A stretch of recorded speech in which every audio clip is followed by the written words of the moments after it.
Thanks for rejoining us in the final installment of our series of videos talking about an angler survey we did on the Flathead River a few years ago.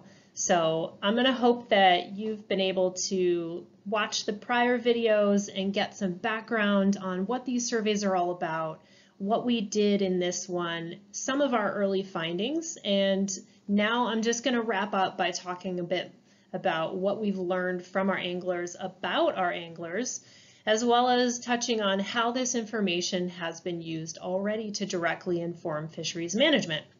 So we left off talking about harvest and the top 3 fish species harvested throughout this river system. And again, we're focusing on the Flathead River from Blankenship Bridge, where the North and Middle Forks join, downstream to Flathead Lake. And I'll talk about how different sections of the river showed us different results over time, and you can look for a little more background information on that in some prior videos. So just dumping right into what types of gear our anglers were using over the different sections of river. And here we're comparing use of different gears and lures over time as well. So as we mentioned in a prior video, there were past creel surveys conducted on this section of river, and one of the most recent ones was done in the early 2000s. So I'll be making some comparisons over time here. So in what we call section 4, this most upstream section, we can break down the different types of gear used by anglers over time. So whether that's trolling, jigging, spin casting, or fly fishing. We have bars indicating use on the early 2000s, and then a bar next to it showing what people did in the mid 2015, 2016. So not a lot of change in this section of river, dominated by fly anglers, certainly a strong spin casting contingent, but we know that overall fishing pressure did go up. We talked about that in a prior video. So even though the types of gear used hasn't changed a whole lot, the number of people out there using it has gone up. And so that information was used to change fishing regulations for the 2020 fishing season. So the main change that you may have noticed in this section, section 4, so from Blankenship Bridge to Columbia Falls, and everything upstream, you can now only use a single point hook. So treble hooks are off the table. You can augment existing treble hooks as long as you only have a single point hook. And the main purpose of that regulation change is to protect our native species from handling, knowing that they can't be harvested, and to minimize the impacts to them and the river. So that's one change that's already taken place based on angler input, feedback from anglers, and what's being used in types of fishing done on the river.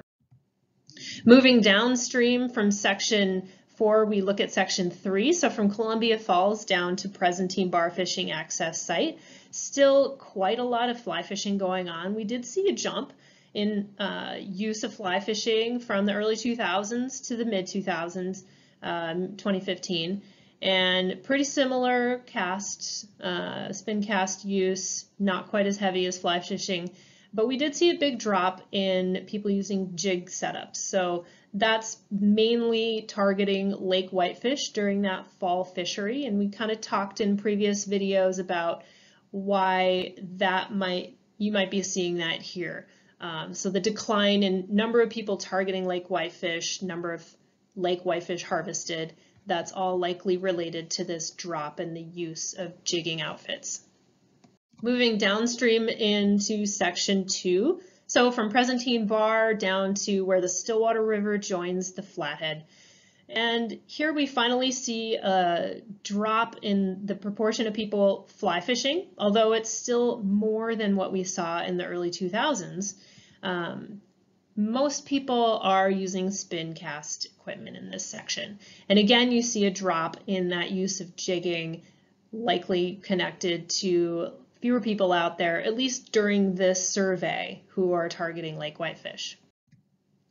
Shifting into section 1 from the Stillwater confluence downstream to Flathead Lake. Most people are spin casting, not a lot of changes between the early 2000s and our recent survey. A few more people using fly fishing down here, but here's where you really start to see trolling come into play. So that starts to emerge in this section. And then in section 5, again, what we call the lower river sloughs, these kind of lake-like, adjacent to the river channel types of fisheries. Most people are spin casting and a bit of jigging and trolling. Not a lot of big changes over time there. All right, so shifting from the type of gear used to residency status of our anglers. A couple of things to note. Over time, we did see an increase in all sections of the river in the proportion of anglers saying they were from out of state. So we have more out-of-state visitors. The only difference was in upstream section 4. So from Blankenship Bridge to Columbia Falls, fewer anglers said they were reported being non-Montana residents compared to the early 2000s. Now in this graph here, you've got kind of some lines showing the different seasons, and on the bottom, the river sections. So from furthest upstream, again, section 4 on the left, moving to the right, further downstream. And so one thing to take away from this is, again, you probably already knew this, but most of our non-resident visitors come during our summer months. So each of those lines, as I think I mentioned, is a different season. The blue line being summer, most of our use is in summer. Another takeaway is that most of our use occurs, as far as non-residents go, further upstream in the system. So while we did see a drop in that most upstream section 4, it's still, that's most of where the non-resident angling occurs. And very little actually occurs in section 5, what we call those sloughs. Similarly, we looked at guided trips. So we asked anglers, are you on a guided trip? Are you not? And here's what they reported over time. So again, same kind of bottom, we call the x-axis down here, sections from left to right moving downstream. And one thing that stuck out was the drop in the proportion of guided trips in that most upstream section. So again, I said fewer non-residents as compared to the early 2000s reported using upstream sections of river. Well, that could be connected here with fewer proportion of anglers overall saying they used a guide in that furthest upstream section. So basically the takeaway here is that the guided use has shifted over time from being dominant in the most upstream portion of the river to middle portions of the river having the most guided use, with very little guided use, but a little bit occurring in the lower sections where that wasn't the case in the early 2000s. And then I'll just end on this slide where we take a step back and look at river use by anglers and non-anglers alike. So part of this survey, as I mentioned in one of the previous videos, involved conducting flights over the whole river system where we could observe all the different types of users over the course of a year. And so non-anglers were also recorded during these flights. So we were able to get an idea of when you're out there on the river and you're looking around and it's July and there's a lot of people out there, this is some data to show you what proportion of those people are actually fishing. So what you might have guessed is that during the summer, a lot of people are just floating and not fishing, just recreationally floating. But that's only during June and July when most people are not fishing. During every other month of the year, most people out there in a boat are fishing. And so this is just to speaking to river floaters, not to shore anglers or shore users.